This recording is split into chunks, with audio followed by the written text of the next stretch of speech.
తీసుకొని మాట్లాడి నా రాజీనామా కారణాలు కూడా వివరిస్తానని ఈ సందర్భంగా మీ అందరికీ తెలియజేస్తా ఉన్నాను.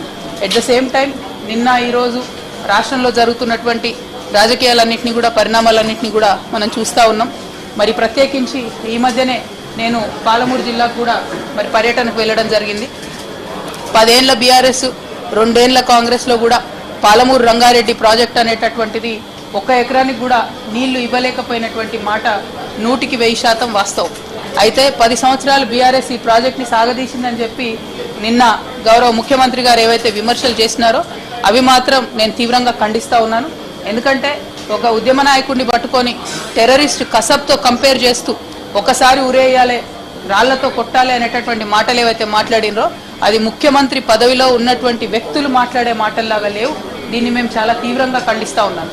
మరి ప్రత్యేకించి నేను కేసీఆర్ గారు బిడ్డగా రేవంత్ రెడ్డి గారు అట్లాంటి మాటలు మాట్లాడుతూ ఉంటే నా రక్తం మరిగిపోతూ ఉన్నది. ఎందుకోసం అంటే చేసినటువంటి ఉద్యమం, చేసినటువంటి త్యాగం, వచ్చినటువంటి రాష్ట్రం డెఫినెట్గా కేసీఆర్ గారి ఉద్యమ ఫలితమే. మరి వాళ్ళు అదే రాష్ట్రానికి ముఖ్యమంత్రి అయినటువంటి వ్యక్తి కేసీఆర్ గారి చిత్తశుద్ధిని శంకిస్తూ ఉంటే నేను రిక్వెస్ట్ చేస్తూ ఉన్నాను, కేసీఆర్ గారే డైరెక్ట్గా హౌస్కి వచ్చి మరి ఇటువంటి ఆరోపణలు చేసేటటువంటి వాళ్ళ నోర్లన్నీ మూతపడేలాగా చేయాలి. ఎందుకంటే సోర్స్ జూరాల నుంచి శ్రీశైలం ఎందుకు మార్చిరు అనేది కేసీఆర్ గారికే బాగా తెలిసి ఉంటుంది. అట్లా కాకుండా ఈ బబుల్ షూటర్స్గా చెప్పుకునేటటువంటి వాళ్లకు డిప్యూటీ ఫ్లోర్ లీడర్ పదవులు ఇచ్చి మరి వారితో జవాబు చెప్పిద్దామంటే ప్రజలకైతే విషయం అర్థం కాదు, మ్యాటర్ పోదు. మరి బబుల్ షూటర్ల వల్లనే ఈ ట్రబుల్ అంతా వచ్చింది. ఈ బబుల్ షూటర్ల వల్లనే మొదటి ప్యాకేజ్ దెబ్బపడ్డది. ఈ బబుల్ షూటర్ వల్లనే పాలమూరు రంగారెడ్డి లాంటి ప్రాజెక్టులు చాలా పెద్ద ఎత్తున ఇబ్బంది పడ్డాయి. మళ్ళా వాళ్ళకే పెత్తనం ఇచ్చి వాళ్ళకే డిప్యూటీ లీడర్లు ఇచ్చి మరి అసెంబ్లీకి కేసీఆర్ గారు రాకపోతే మాత్రం బీఆర్ఎస్ పార్టీని ఆ భగవంతుడు కూడా కాపాడలేడు.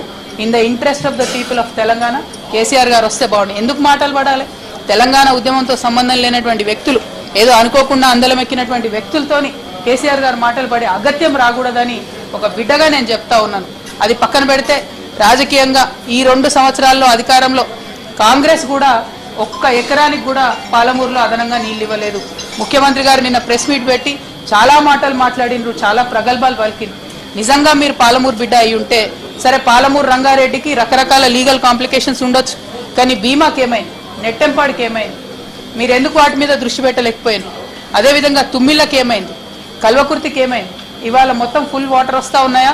కల్వకుర్తిలో 2 మోటార్లు రిపేర్ ఉంటే ఇంతవరకు ఎందుకు రేవంత్ రెడ్డి గారు 1 అడుగు ముందుకేసి 1 రూపాయి దానికి ఇవ్వలేదు? బీమా హాఫ్ కెపాసిటీకి ఇవాళ సప్లై చేస్తూ ఉంటే ఎందుకోసం ముఖ్యమంత్రి గారు దాని మీద మాట్లాడతలేరు? నెట్టెంపాడు మేము డైరెక్ట్గా రిజర్వాయర్లు అన్నీ చూసి వచ్చినాం. 4 TMC రిజర్వాయర్ అన్న కాడ 2 TMC కూడా నీళ్లు లేవు. ఎందుకు దాని మీద ముఖ్యమంత్రి గారు మాట్లాడతలేరు?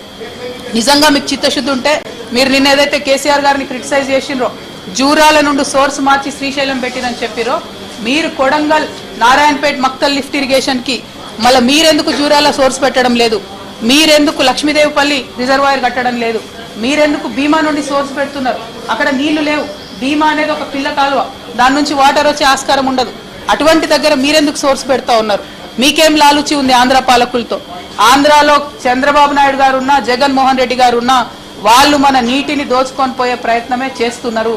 ఆ రాజకీయాన్ని పక్కన పెట్టి ప్రాంత ప్రయోజనాలను ఏవైతే ఆంధ్ర నాయకులు కలిసి కాపాడుకుంటున్నారో మన తెలంగాణలో ఆ చిత్తశుద్ధి లోపించింది. ఇవాళ మేడిగడ్డను 2 ఏళ్ళు ఎండబెట్టిన తర్వాత రేవంత్ రెడ్డి గారికి జ్ఞానోదయమై ఇప్పుడు టెండర్లు పిలిచి ఇప్పుడు బాగు చేస్తున్నారు. లక్షల ఎకరాలు 2 ఏళ్లలో ఎండబెట్టిరు మీరు.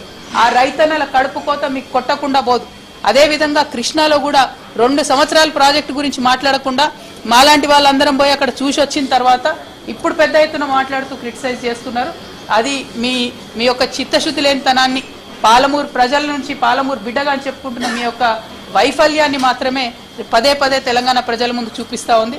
నేను ఇవాళ డిమాండ్ చేసేది ఒకటే, ఏ ప్రాజెక్ట్ అయినా సరే రాజకీయాలకు అతీతంగా ముందుకెళ్ళాలి, ప్రజా ప్రయోజనాన్ని కాపాడాలి.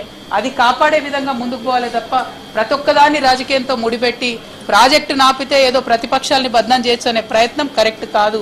ఇప్పటికైనా పాలమూరు రంగారెడ్డి ఇంటేక్ సోర్స్ మార్చండి, మార్చినటువంటి దాంతో పనులు చేయండి. అయినా ఒక్క మాట నేను అడుగుతా ఉన్న తెలంగాణ ప్రజలు కూడా గట్టిగా ఆలోచన చేసుకోవాలి. ముఖ్యమంత్రి గారు ఒక మాట చెప్పారు, నిన్న పాలమూరు రంగారెడ్డి మీద మొత్తం ఎన్జిటి స్టే ఇచ్చిందని చెప్పారు. రాయలసీమ లిఫ్ట్ ఇరిగేషన్ మీద స్టే లేదా అండి? వాళ్ళు పనులు చేసుకోలేదా వాళ్ళ భూభాగంలో? పోతిరెడ్డిపాడు మీద స్టే లేకుండానా? వాళ్ళు పనులు చేసుకోలేదా వాళ్ళ భూభాగంలో? మరి మీరు 2 సంవత్సరాల నుంచి 27,000 ల్యాండ్ అక్వైర్ అయి ఉంటే కూడా ఒక్క కాలువ కూడా ఎందుకు తవ్వలేదు? మీ డిప్యూటీ సీఎం గారి దగ్గర, ఫైనాన్స్ మినిస్టర్ గారి దగ్గర 12,000 ఫైళ్లు పెండింగ్ ఉన్నాయి. అందులో పాలమూరు రంగారెడ్డి ఇరిగేషన్ కి సంబంధించిన ఫైళ్లు, జీఎస్టీ యాడ్ అయిన ఫైళ్లు కూడా పెండింగ్ ఉన్నాయి. అందుకే ఒక్క కాంట్రాక్టర్ కూడా ఒక్క తట్టెడు మట్టి కూడా దవ్వుతలేడు. మీ వైఫల్యాలను కప్పిపుచ్చుకోవడానికి మీరు కేసీఆర్ గారినో ప్రతిపక్షాలను తిడతామంటే ఇవాళ ఎడ్డి గుడ్డి తెలంగాణ కాదు. ప్రతి ఒక్కటి తెలిసిన తెలంగాణ, ప్రజలందరికీ వాస్తవాలు తెలుసు. తెలిసేటట్టుగా చెప్పడానికి తెలంగాణ జాగృతి బయలుదేరింది, జనం బాట పట్టింది. అందుకే ఇవాళ మీరందరూ కూడా అసెంబ్లీ పెట్టిరు. ఎవరి కోసం పెట్టింది అసెంబ్లీ? మీరు బీఆర్ఎస్ తిట్టా, బీఆర్ఎస్ మిమ్మల్ని తిట్టా, ప్రజా సమస్యలు మాట్లాడకండి, అసెంబ్లీలో టైంపాస్ చేయండి, రీల్స్ చేసుకోండి, బయటికి వెళ్ళండి. ఇది కరెక్ట్ పద్ధతి కాదు. గౌరవ ముఖ్యమంత్రి గారు నేను మళ్ళీ రిక్వెస్ట్ చేస్తా ఉన్నా, మీ మాట తీరు మార్చుకోండి. కరెక్ట్ మాట కాదు ఇది. తెలంగాణ పౌరుషాన్ని చూపించే మాట తీరు కాదు. ఇది అవమానకరమైనటువంటి మాట తీరు.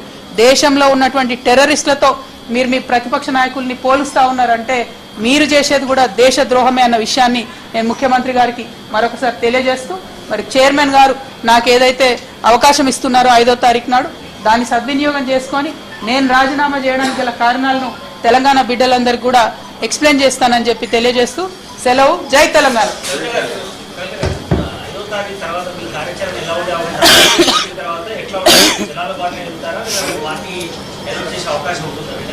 జాగృతి జనంబాట కార్యక్రమం ఫిబ్రవరి 20వ తారీఖు వరకు కూడా కొనసాగుతుంది.